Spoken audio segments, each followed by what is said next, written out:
అందరికీ నమస్తే. సో పొద్దున్న నుంచి తిరుపతి ప్రసాదం గురించి నేను మాట్లాడిన వీడియో, నేను మాట్లాడిన మాటలు చాలామందికి తప్పుగా అనిపిస్తున్నాయి. సో ఎక్స్‌ప్లనేషన్ ఇచ్చే ముందే ఆ మాటలకు ఎవరన్నా హర్ట్ అయ్యి ఉంటే డెఫినెట్‌గా సారీ చెప్తున్నాను. అండ్ నన్ను రెగ్యులర్‌గా ఫాలో అయ్యేటోళ్ళకు నాకు వెంకటేశ్వర స్వామి ఎంత ఇష్టమో తెలుసు. యూట్యూబ్‌లో, ఇన్‌స్టాగ్రామ్‌లో 3 నెలలు, 4 నెలల సంధి శనివారాల వ్రతాల గురించి, వాటి డీటెయిల్స్ గురించి నేను చెప్తూనే ఉన్నా. అవేవి దేని గురించి ఎవరు మాట్లాడుకోలేరు. అన్‌ఫార్చునేట్‌లీ దీని గురించి మాట్లాడిండ్రు. ఏదైనా సరే తప్పు జరిగింది నా సైడ్ నుంచి. నా మాటలు తప్పుగా ఉన్నాయి తప్పితే నా ఇంటెన్షన్ అది కాదు.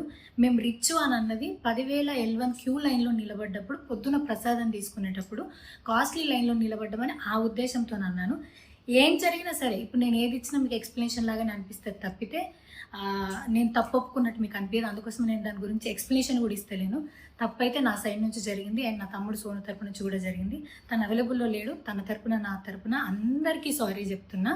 సో నా ఇంట్లో వెంకటేశ్వర స్వామి, నా చేతి మీద వెంకటేశ్వర స్వామి, అన్నిటికన్నా ముఖ్యంగా జీవితంలో నాకు అత్యంత విలువైంది నా బిడ్డ.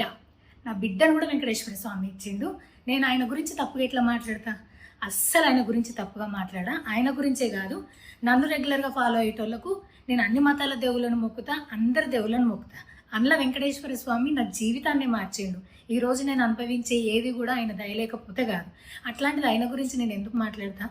అయినా సరే తెలుసో తెలకో పొరపాటు మాటలైతే నా నోటి నుంచి, మా తమ్ముడు నోటి నుంచి వచ్చినాయి. దానికి డెఫినెట్గా సారీ అడుగుతున్నా.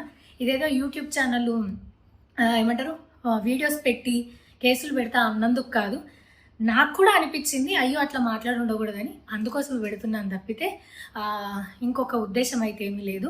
నేను మళ్ళొకసారి టీటీడీ మెంబర్స్కి అండ్ నా మాటల వల్ల హర్ట్ అయిన ప్రతి ఒక్కరికి నేను నా తరపు నుంచి సారీ చెప్తున్నా. అండ్ ఇంకోసారి మళ్ళీ ఎప్పుడు రిపీట్ చేయను. సో నా సారీని యాక్సెప్ట్ చేయండి. నన్ను రెగ్యులర్గా ఫాలో అయ్యేటోళ్ళకు నాకు వెంకటేశ్వర స్వామి అంటే ఎంత ఇష్టమో తెలుసు కాబట్టి వాళ్ళందరూ నన్ను నమ్ముతున్నారని కోరుకుంటున్నా. మళ్ళొకసారి ఎక్స్‌ప్లనేషన్ కాదు, సారీ చెప్పినంత మాత్రాన తప్పు ఒప్పైపోతుందని కూడా కాదు. బట్ నేను చేయగలిగింది ఇది ఒక్కటే కాబట్టి మళ్ళొకసారి అందరికీ సారీ. అండ్ డెఫినెట్గా ఐ ప్రామిస్ ఇంకోసారి ఇది రిపీట్ అవ్వదు. Thank you.